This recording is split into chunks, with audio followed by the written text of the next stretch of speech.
EVM के बक्से polling booth पर पहुंच चुके हैं।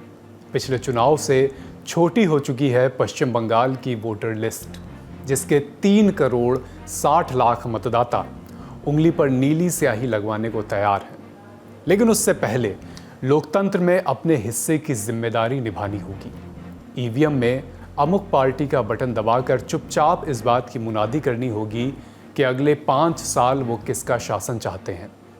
अभिषेक बनर्जी की भाषा में एक बंगाली महिला सत्ता में वापसी करेगी, या अमित शाह की भाषा में कहें तो भय से भरोसे की यात्रा शुरू होगी। उधर तमिलनाडु में भी कल सभी 234 सीटों पर वोटिंग होगी, लेकिन उससे पहले ही कांग्रेस अध्यक्ष मल्लिकार्जुन खड़गे प्रधानमंत्री नरेंद्र मोदी को आतंकी कहकर हंगामा मचवा चुके हैं। मतदान से एक रात पहले दोनों चुनावी राज्यों की बात होगी। खड़गे ने असल में क्या कहा और फिर सफाई में क्या कहा, दोनों बातें सुनेंगे। बात दिल्ली में आईआरएस अधिकारी की बेटी की हत्या की भी होगी। देश की राजधानी में एक अधिकारी के घर के अंदर ही उसकी बेटी की गला घोंटकर कैसे हत्या कर दी गई, सब जानेंगे। नमस्ते और स्वागत, मैं हूं अभिषेक, आप देख रहे हैं Lallan top show. Brought to you by Saluja Gold and Candid. Candid dusting powder, 4 skin problems का एक expert solution. Candid dusting powder, हटा खुजली, लगा कैंडिड। पश्चिम बंगाल में कल सुबह 23 अप्रैल को 152 सीटों पर वोट डाले जाएंगे। 2 चरणों में वहां पर चुनाव है। पहला चरण कल और दूसरे चरण में 29 अप्रैल को वोटिंग होगी। इस बार उत्तर बंगाल के सभी जिलों कूच बिहार, अलीपुरद्वार, जलपाईगुड़ी, दार्जिलिंग, कालिम्पोंग, उत्तर और दक्षिण दिनाजपुर और मालदा में वोट डाले जाएंगे। दक्षिण बंगाल के मुर्शिदाबाद, पश्चिम बर्धमान, बीरभूम, पूर्व और पश्चिम मेदिनीपुर, बांकुड़ा, पुरुलिया और झारग्राम में भी चुनाव होगा। मोटा माटी देखें तो पश्चिम बंगाल में चुनाव ममता बनाम बीजेपी है। लेफ्ट, जिसने 3 दशक तक बंगाल की सत्ता चलाई, अब नेपथ्य में है, और कांग्रेस, जिससे निकलकर ममता बंगाल की सत्ता चला रही, वो भी अब उतनी मजबूत नहीं रही। ममता 3 बार से चुनाव जीत रही हैं, लगातार चौथी बार मुख्यमंत्री की रेस में हैं। लेकिन अमित शाह दीदी का समय समाप्त होने का ऐलान कर रहे हैं। 22 अप्रैल को चांदीपुर में जनसभा को संबोधित करते हुए अमित शाह ने कहा कि दीदी टाटा बाय बाय, अब आपका समय समाप्त हो गया है। आपने बंगाल की जनता को बहुत परेशान किया, अब आपके जाने और भाजपा के आने का समय है। मैं दीदी को कहने आया हूं, दीदी टाटा बाय बाय, आपका समय समाप्त हुआ है। बहुत परेशान कर लिए बंगाल की जनता को, अब आपकी जाने की बारी है और कमल फूल के आने की बारी है। शुभेंदु और हमारे साथियों को जिता दो, 45 दिन में बंगाल की सीमा को हम सील कर देंगे। अमित शाह ममता बनर्जी पर परिवारवाद का आरोप भी लगा रहे हैं। अमित शाह ने दार्जिलिंग के सुकना में कहा कि ममता अपने भतीजे को मुख्यमंत्री बनाना चाहती हैं, लेकिन ऐसा हो नहीं पाएगा। अभिषेक बनर्जी इस बार बीजेपी के निशाने पर इसलिए भी हैं क्योंकि टीएमसी के संगठन की जिम्मेदारी वही संभाल रहे हैं। ममता की पार्टी ने 74 विधायकों के टिकट काटे हैं, इस बार 15 की सीटें बदली हैं, और अभिषेक बनर्जी की भूमिका इसमें काफ़ी अहम बताई गई है। उन्होंने उम्मीदवारों के सिलेक्शन में डेटा, फीडबैक और ग्राउंड रिपोर्ट पर फोकस किया। बूथ स्तर पर सर्वे कराए गए ताकि ये पता चले कि कौन सा उम्मीदवार वास्तव में मजबूत है और कहां से। पहले चरण का चुनाव प्रचार खत्म होते होते अभिषेक बनर्जी ने भी इस चुनाव को सब बनाम एक बताया है, एक बंगाली महिला बनाम ऑल। कहा कि एक तरफ एक बंगाली महिला है और दूसरी तरफ प्रधानमंत्री, गृह मंत्री, रक्षा मंत्री, वित्त मंत्री, कई राज्यों के मुख्यमंत्री, एजेंसियां जैसे ईडी, सीबीआई, अदालतें और चुनाव आयोग सब मिलकर लड़ रहे हैं, ऐसा अभिषेक बनर्जी ने कहा। राजनीति से इतर इस बार प्रशासनिक स्तर पर भी पश्चिम बंगाल का चुनाव बड़ा दिलचस्प जान पड़ता है। पूरे इलेक्शन में जितना टीएमसी और बीजेपी खबरों में रहे, लगभग उतनी ही सुर्खियां चुनाव आयोग ने भी बटोरी। एसआईआर तो बेशक सबसे बड़ा मुद्दा बना ही। निष्पक्ष चुनाव कराने के दावों के बीच चुनाव आयोग के फैसले की भी खूब चर्चा रही। जैसे दोपहिया गाड़ियों पर चुनाव आयोग ने कुछ पाबंदी लगा दी। पहले चरण की सभी 152 विधानसभा सीटों पर शाम 6 बजे से सुबह 6 बजे के बीच बाइक या स्कूटी चलाने की अनुमति नहीं होगी। ये पाबंदी मंगलवार से लागू हो गई और 23 अप्रैल यानी कि मतदान के दिन तक ये लागू रहेगी। चुनाव आयोग का कहना है कि चुनावी प्रक्रिया में कोई बाधा न डालने पाए और मतदाताओं को डरा धमका कोई ना पाए, इसलिए ऐसा किया गया है। अब मसला यह है कि हज़ारों की संख्या में गिग वर्कर्स जो अपनी रोजी रोटी के लिए दोपहिया वाहनों पर निर्भर हैं, उनका क्या होगा। ममता को चुनाव आयोग को घेरने का एक और मौका मिल गया। मंगलवार को कोलकाता में एक रैली में ममता बनर्जी ने कहा कि चुनाव आयोग का ये फैसला गरीबों पर चोट है। ममता कह रही हैं कि अरे अगर बाइक नहीं चलेगी तो घर कैसे जाएंगे, बहुत सारे लोग नौकरी करते हैं, दूर दूर के गांवों में रहते हैं, ये कैसा फरमान है। ये फरमान नहीं, बदमाशी है, शैतानी है। मेरा को एक मीटिंग था कॉलिंस लेन में, छोटा से जाएगा और कोई पॉलिटिकल पार्टी का मीटिंग नहीं है उधर में। अगर कोई पॉलिटिकल पार्टी का मीटिंग होते तो हमको परमिशन नहीं देते, हम कुछ सोचता भी नहीं।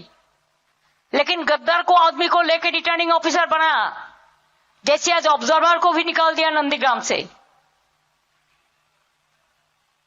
मेरे को बोला नहीं हम परमिशन नहीं देंगे। हम बोला अच्छा इतना बड़ा बन गया तू, ठीक है बाबा, हम तो चाय पीने जा सकते हैं ना, हमारा मीटिंग करने का जरूरत नहीं है, हम तो ईदवे जाता ही है, हम खाली बैठेंगे और चाय पियेंगे, चाय भी हम करके ले जाएंगे, हम 10 मिनट बैठेंगे, हमको तुम जाने नहीं दिया मीटिंग ने कब जाने नहीं दिया मीटिंग, हमारा मीटिंग तुमको परमिशन नहीं दिया, और कोई पार्टी का मीटिंग ना रहने का बाद भी I am the chief minister, my priority is always number 1। अब प्राइम मिनिस्टर को प्रायोरिटी देता है 6 घंटा में, और हमारा मीटिंग में हमारा कॉन्फ्रेंस में अब जाने मेरे को रोकता है। क्या सोचा, क्या सोचा है प्राइम मिनिस्टर ने, क्या सोचा है होम मिनिस्टर में। जुलूम चल रहा है, जुलूम। बोल दिया 1000 तृणमूल कांग्रेस को लीडर को आज रात में अरेस्ट करो। बोल दिया इलेक्शन का 24 घंटा पहले से कोई बाइक नहीं चलेंगे। अरे बाइक में नहीं चलेंगे तो घर जाएगा कैसे। बहुत सारे नौकरी करते हैं, दूर दूर गांव में रहते हैं। ये क्या फरमान है, एक फरमान नहीं है, बदमाशी है, बदमाशी।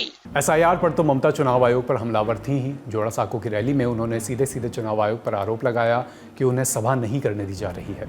ममता चुनाव आयोग पर खूब हमलावर हैं, लेकिन चुनाव आयोग का कहना है कि इस बार सुरक्षा बहुत टाइट है। चुनाव आयोग ने केंद्रीय अर्धसैनिक बलों की 2450 कंपनियां तैनात की हैं, जिसमें करीब करीब 2.5 लाख जवान शामिल हैं।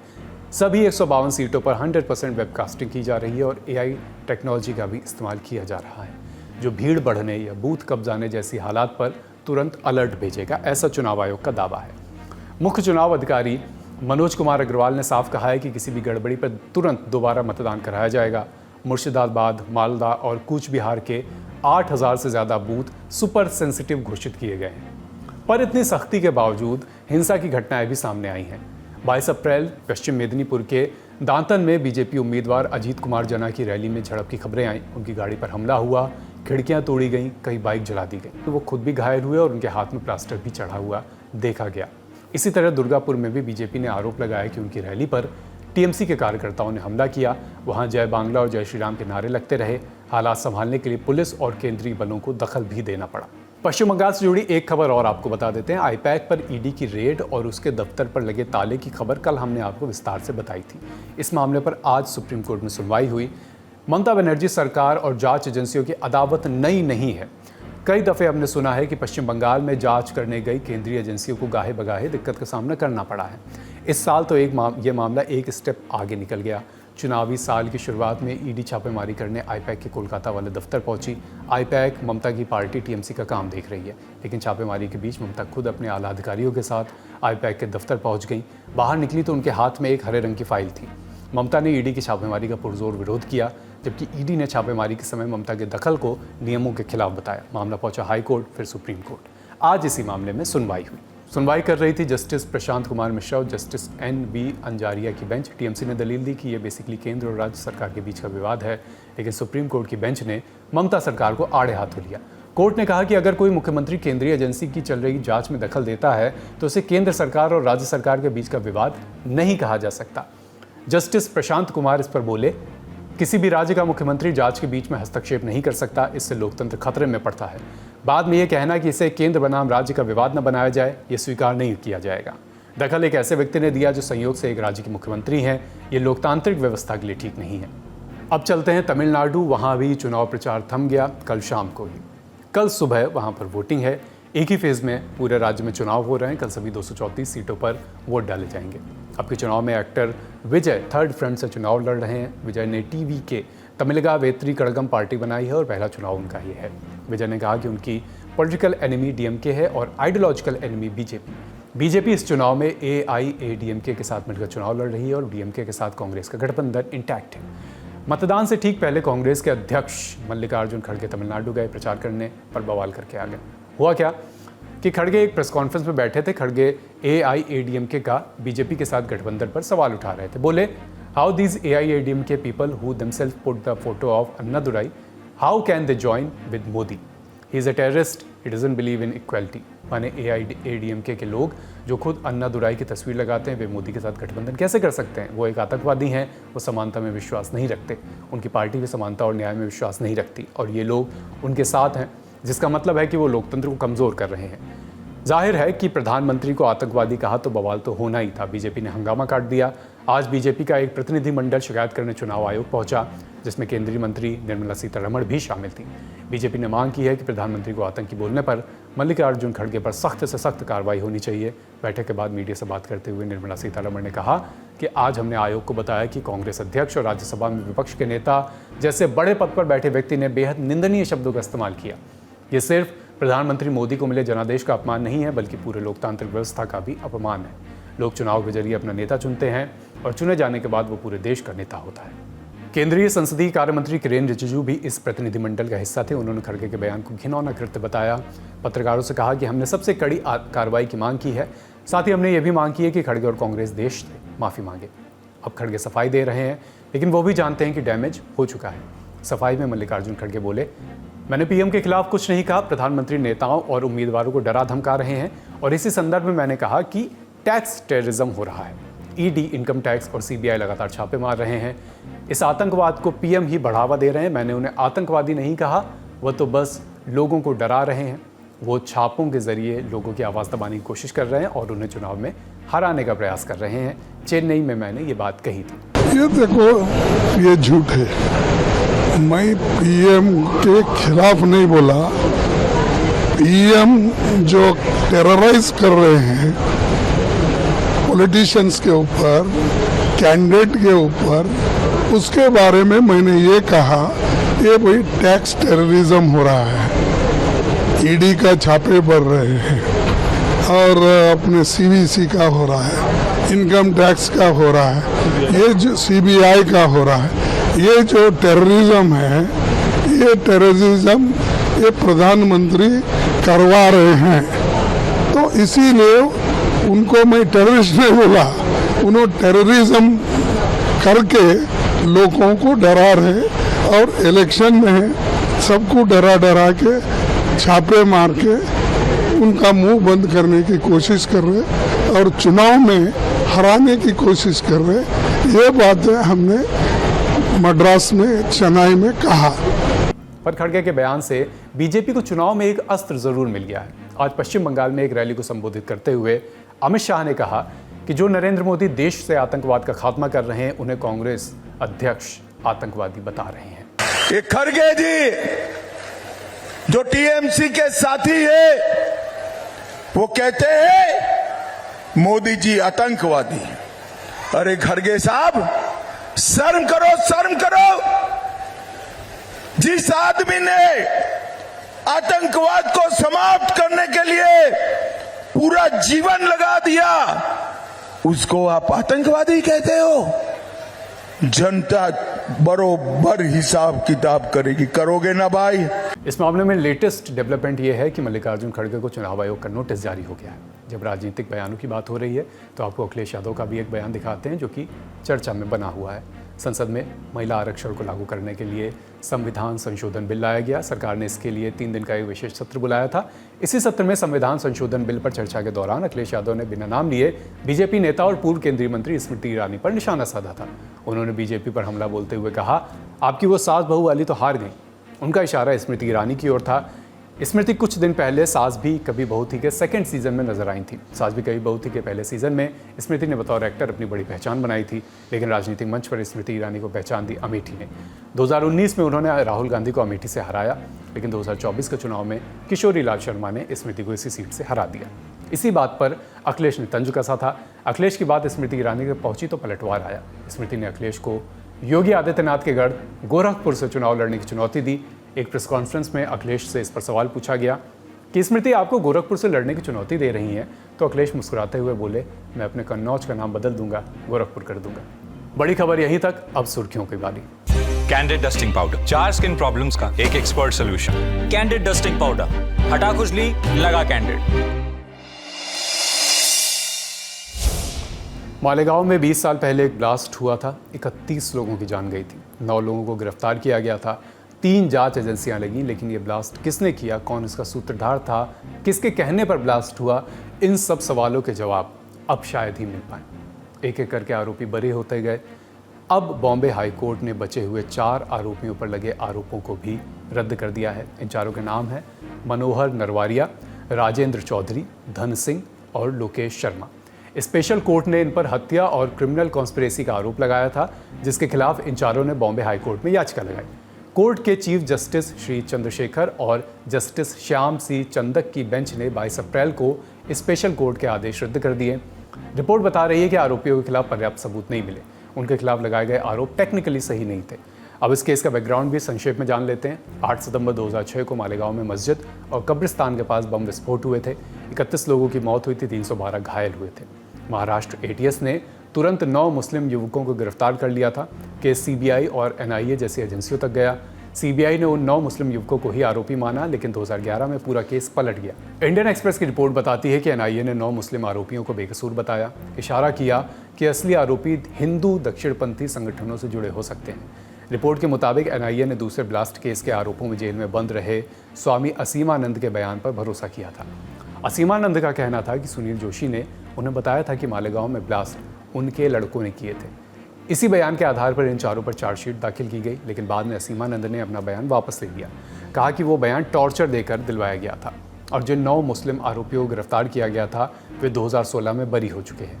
हालांकि उनके खिलाफ एटीएस की अपील 2019 से हाई कोर्ट में लंबित है।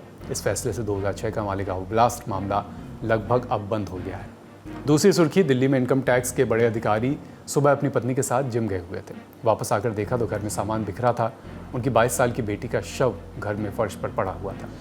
पेरेंट्स का शक है कि उनके यहाँ काम कर चुके एक हाउस हेल्प राहुल मीणा ने यह काम किया है। उन्होंने पुलिस को जानकारी दी। छानबीन इस मामले में शुरू हो चुकी है। सीसीटीवी फुटेज खंगाले गए। इंडिया टुडे की रिपोर्ट बता रही है कि सुबह करीब 6 बजे राहुल को अफसर के घर के आसपास देखा गया। पुलिस ने आसपास के लोगों से पूछताछ भी की है। एक सफाई कर्मी ने बताया कि उसने राहुल को अफसर के घर से बाहर निकलते हुए देखा, जिससे उस पर डाउट और बढ़ा है। रिपोर्ट बताती है कि राहुल पहले से ही आसपास मौजूद था। वो लड़की के पेरेंट्स के घर से निकलने का इंतजार ही कर रहा था। जब वो जिम के लिए निकले तो राहुल ने घर में एंट्री ली, लड़की के सिर पर हमला करा। उसके बाद मोबाइल चार्जिंग की केबल से गला घोंटकर उसकी हत्या कर दी। जांच में सेक्सुअल हरेसमेंट की भी आशंका जताई जा रही है, लेकिन फिलहाल मेडिकल रिपोर्ट नहीं आई है। कंफर्मेशन उसके बाद ही होगा। दौरान राहुल यहाँ वापस भाग के आता है। वापस आता है किस रास्ते से गया आप देखिए। दिल्ली पुलिस की टीम आसपास के तमाम इलाकों की एक एक जगह की तलाशी ले रही है। एक एक जगह पर देख रही है कि आखिर जब वो पहुंचा अलवर से तो क्या सीधे वो यहीं कैलाश हिल्स ही पहुंचा, क्योंकि तमाम सीसीटीवी फुटेज खंगाले जा रहे हैं जिसमें उसके ग्रैब मिल रहे हैं, विजुअल मिल रहे हैं। ये पार्क है जो घर के पास में है और यहाँ पर आप देखेंगे तो अंदर दिल्ली पुलिस की टीम मौजूद है। एक एक जगह की यहाँ पर तलाशी ली जा रही है और इस पूरे इलाके की अगर हम आपको दिखाएं तो जो भी घर आप देखेंगे तो कई जगह ऐसे हैं जहाँ पर सीसीटीवी कैमरे लगे हैं। उन सभी सीसीटीवी कैमरों की पुलिस तलाशी ले रही है, उन सभी के ग्रैब चेक कर रही है। आने और जाने का समय पुलिस पता लगा रही है। इस दौरान ये भी पता लगाने की कोशिश की जा रही है कि राहुल जब दिल्ली आया अलवर से वापस तो यहाँ आकर के क्या उसने किसी से मुलाकात की थी, उसने किसी से बात की थी या फिर सीधे वो यहाँ पर पहुंचा। एंट्री फोर्सफुल नहीं है, घर के अंदर घुसने के लिए किसी तरीके की ताकत का इस्तेमाल नहीं हुआ है। तो यहाँ पर संभावना ये जताई जा रही है कि जो चाबी घर के बाहर नौकरों के लिए पड़ी रहती थी तो क्या उसका इस्तेमाल, इसे पता था क्योंकि 7-8 महीने यहाँ काम किया था तो इसे पता था, तो कहीं उसी चाबी का इस्तेमाल इसने घर के अंदर घुसने के लिए तो नहीं किया। तो ये तमाम पहलू हैं जो फिलहाल जांच के विषय हैं। वहीं आरोपी राहुल मीणा राजस्थान के राजगढ़ का रहने वाला है। दिल्ली में अधिकारी के घर पर 18 महीने वो काम कर चुका है। हाउस हेल्प का घर का चप्पा चप्पा वो जानता है, उसे सबका रूटीन पता था। 2 महीने पहले उसे नौकरी से निकाल दिया गया था। अक्सर उसका झगड़ा आसपास के दुकानदारों से होता रहता था। खबरें बता रही हैं कि इस हत्या से 1 रोज़ पहले उसने अपने होम टाउन में एक महिला को मॉलेस्ट भी किया था। उसके बाद वो वहाँ से फरार हो गया, लेकिन वहाँ केस रजिस्टर तब तक हो चुका था। यानी 24 घंटे के भीतर राहुल पर 2 अलग अलग जगह क्राइम करने का आरोप है। राहुल को गिरफ्तार करने के लिए राजस्थान की पुलिस दिल्ली पुलिस के साथ मिलकर काम कर रही है, तफ्तीश कर रही है। आज का लल्लन टॉप शो यहीं समाप्त होता है। अपना और अपनों का ख्याल रखिए। शुक्रिया, शुभ रात्रि।